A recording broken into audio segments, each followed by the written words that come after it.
Hey everyone, it's Ranger Lauralee, the interpretive intern at Bastrop State Park and Bistro State Park. Today I'm joined by Ranger Madeline. Hi guys. She's the interpreter here at both parks. And today we are going to be talking about first aid kits.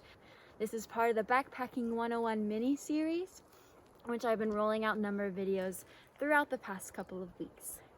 Y'all ready to get started? I'll bring out first the personal first aid kit.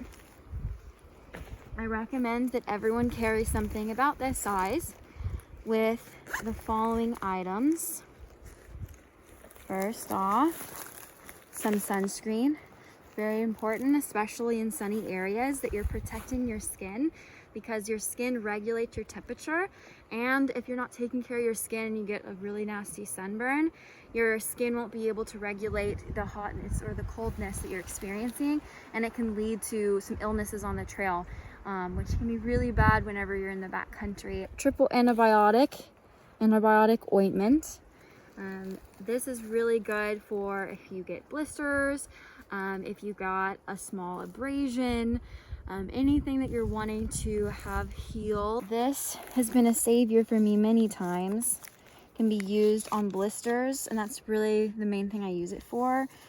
But just like a band-aid, you'd put this apart and then you put this on your blister or whatever area you're wanting to have raised up against your skin. So this has been really great, particularly on the ankles and on the toes, wherever I was getting blisters, because it keeps from the blisters rubbing up against my boots and causing more pain and welts and stuff like that. Next in the personal first aid kit, we have nail clippers. What? Why do you need nail clippers?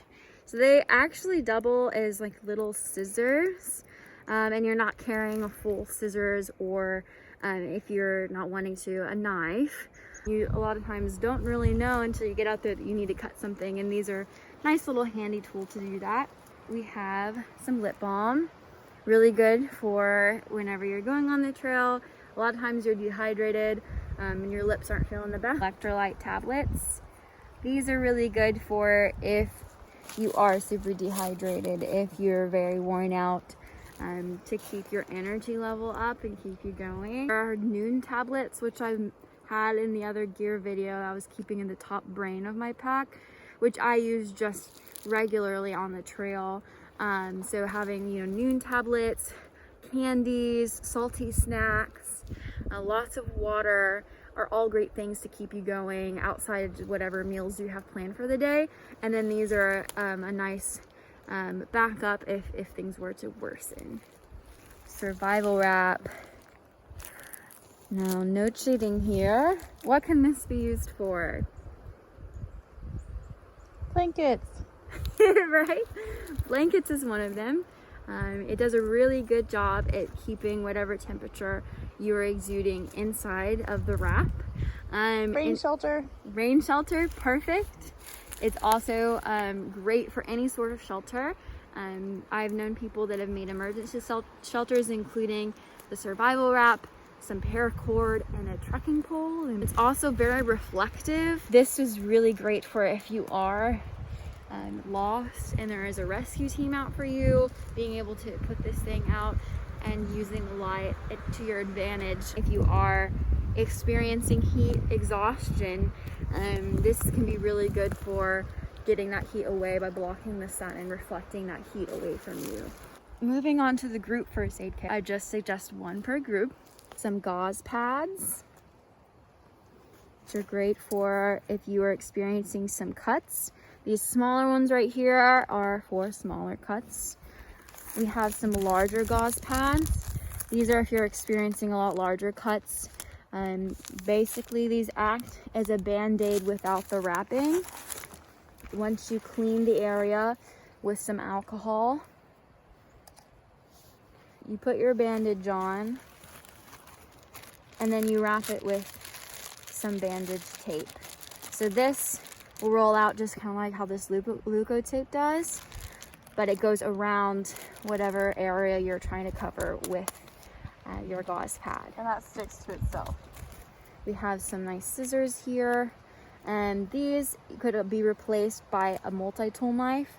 Multi-tool knives are really good, and I'll be bringing that up whenever I show what's in my survival kit. I also have some aloe vera. This is really good for if you did experience a sunburn or anyone in your group did, to be able to put that on there and start the healing process. Some tweezers, really good for if you got into some prickly pear cactus or if you were to get something stuck in you like splinters or spines off of some sort of plant.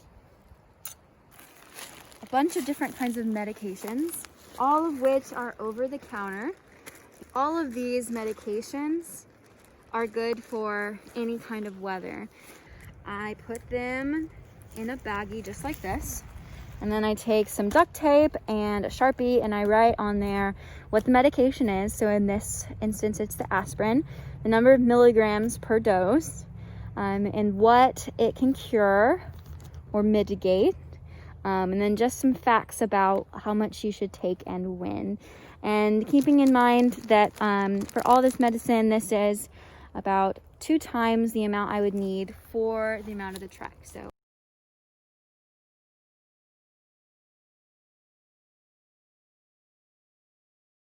for other medications, I do the same exact thing as I do right here. And some other medications include Benadryl, Tylenol, Sudafed, Metamucil optionally, Imodium AD, Pepto-Bismol, and Tums. That's all over the counter. You can go to your local Walmart, H-E-B, CVS, whatever, and get that for yourself and your group.